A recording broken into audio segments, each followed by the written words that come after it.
Thank you very much, Haji.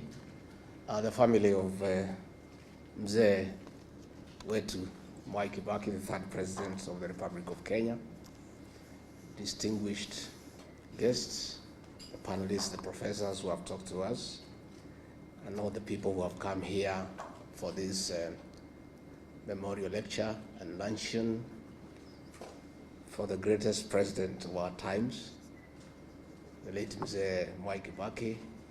Good afternoon. I'm really very honored that I was invited to come for this lecture, and I want to thank the professors who spoke here to us about the leadership of Mzee Mwai Kibaki. Mzee Mwai Kibaki is a legend. He's a reference point in matters governance. And anybody who talks about governance in this country, there is reference to his leadership. He left a legacy that remains permanent, that is visible, and that is felt. His greatest achievement was the economic restoration and transformation of this country. And because I'm somebody who listens to the ordinary people, they tell me, don't tell us about economic growth, don't tell us about economic survey, don't tell us the economy has improved from this percentage to this percentage. We want to feel the growth the way we felt it when Kibaki was president. Because there was money in circulation, there was infrastructural development that is feasible, and people say they don't want to be told theories. They want to feel economic growth the way they felt it when Mwai Kibaki was president between the year 2002 and 2013. I want to really acknowledge the culture of hard work that the late president inculcated in all of us, asking people to work hard. I remember when he was sworn in as president and he made his first visit to Ubaya, and those of us from Nyeri were very excited to welcome our son home, and we were lining up everywhere waiting for him. And when he reached Karatina, where I was, he didn't come out of the vehicle. And he lowered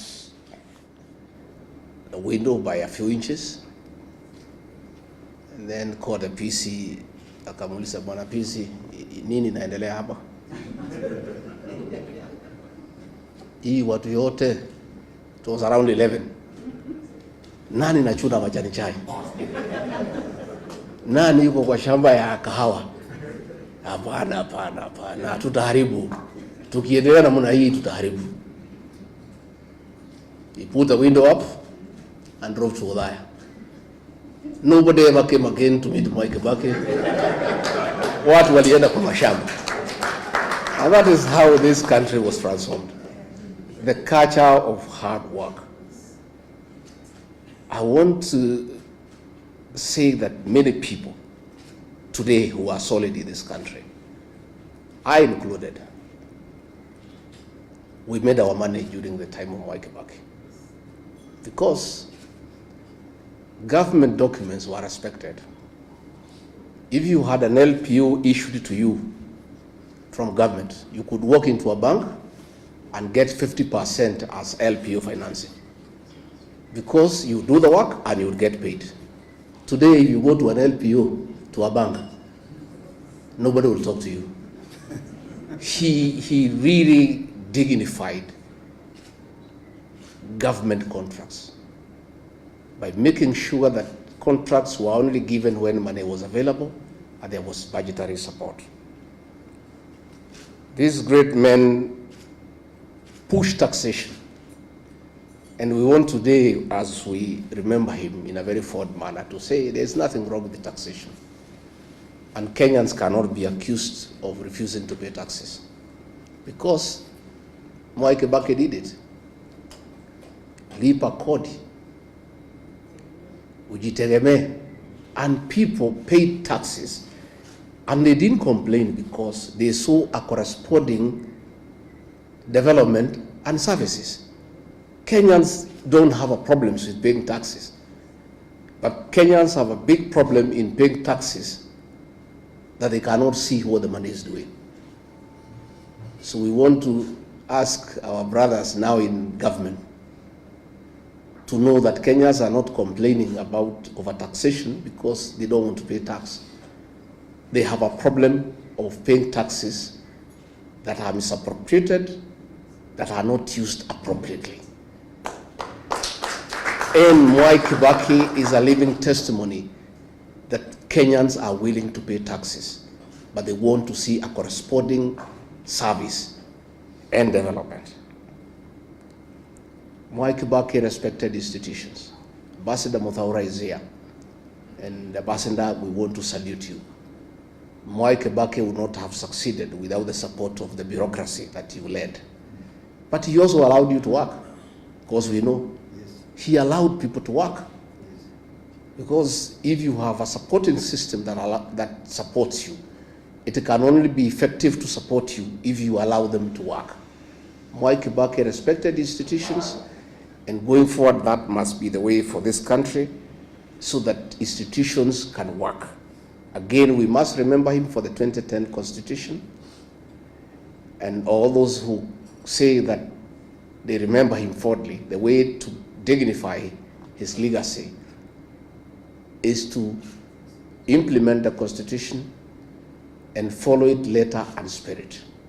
Because when we do that, we'll have a good country. Mwai Kibaki spoke very little and did much. Most of us are learning from him. Nowadays, I only talk once a week. I'm becoming a good student of Mwai Kibaki. Going forward, I will talk after 2 weeks, then one a month, because he spoke very little and did a lot. And I think you don't need to speak much. You just work, and work can be seen. And if you remember free primary education, it was real. Today it isn't. And Mwai Kibaki didn't have to talk about it. How kuipigia debe, he did it, and it was there for everybody to see and to feel. Let me, Judy and your siblings, thank you, because many people do not appreciate the place of family in leadership. There's no leader who can succeed if you don't have family support. The fact that Mwai Kibaki was a very successful leader in this country speaks volume of the support that the family gave him. And therefore, as we celebrate him, we want to honor the family for standing behind your father, supporting him at home, and allowing him to dedicate his life to the service of this great republic. Again, we also want to honor the Kibaki family because despite many challenges and temptations, you never allowed yourselves to be misused by entrepreneurs to spoil the name of your father and yourselves. Mwai Kibaki is gone, but his integrity and that of his family remains up. Nobody has ever suited Mwai Kibaki and his family in any scandal in this country. And we know the temptations around family by people who want to use proximity to power. So you have really dignified your father because his name is good, and nobody has ever thrown him into anything that would have looked conflict of interest or commercial interest for his tenure in State House. He did a good job, and we want to really salute the family because that is really the way to go. Dr. Mukisa Kitui, we are envious of the cabinet you served at Mwai Kibaki, that you are allowed to speak. Justin Muturi and I can tell you, in the cabinet we serve, it's only me and him who would speak. And that is why we have to be edged out. The rest are flower girls and praise and worship choir. So we would have wanted, if things could reverse and we served at Mwai Kibaki, would have enjoyed, because he would have allowed us to contribute, to make meaningful contribution to the management of the affairs of this country. Haji, I've heard you correctly about the place of DP in Othaya, but I'm more concerned not even about DP in Othaya, I am more concerned about the quality of leadership in that constituency that was led by Mwai Kibaki. A graduate of the London School of Economics, the greatest president of all times, a man who represented Udaya with wisdom, a man who was a good debater. Then, when he was gone, the replacement of Mwai Kibaki, like today, it's a shame. Member of Parliament who never speaks in Parliament at all, who hasn't made any contribution on the floor of the House. And Udaya now is a pale shadow of the Udaya Adam Mwai Kibaki. Coming this general election in 2027, we shall talk to the people of Udaya to dignify the late Mwai Kibaki by looking for a quality legislator who, even if he cannot measure up to the level of Mwai Kibaki, can be there 60-70%. But the present situation in Udaya is embarrassing and is very demeaning to the late Mwai Kibaki and his family. And Udaya people are crying for a change, and we'll be having conversation with them so that they can look for quality leadership that can be able to hold the name of that great old man in high repute. So mimi nimeshukuru sana, tuko hapa na viongozi wengi ambaye sijui Haji unataka tuwapatie, unataka tufanye namna gani? We introduce them? What do you want to introduce them? Yeah, tuko na the Honorable Eugene Wamalwa, kiongozi wetu. Kuja useme jambo. His late brother was vice president to Mwai Kibaki, na alikuwa na kizungu mingi sana. Hata huyu na kizungu mingi. Sio mingi sana. But he served Mwai Kibaki well. So kuja sema jambo. Asante sana.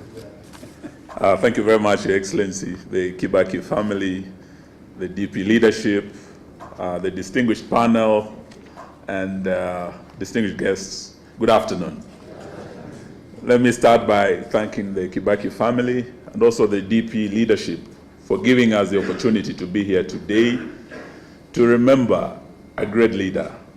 And as His Excellency has said, I think he's the most consequential leader of our republic.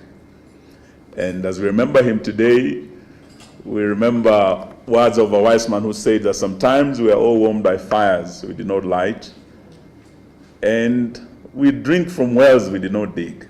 This great leader, when you look at his symbol, there was something very unique about Kibaki. It was always about light. His symbol ya DP ilikuwa ni taa, mwangaza, lighting the way. When we came to NAC and several of our parties came together,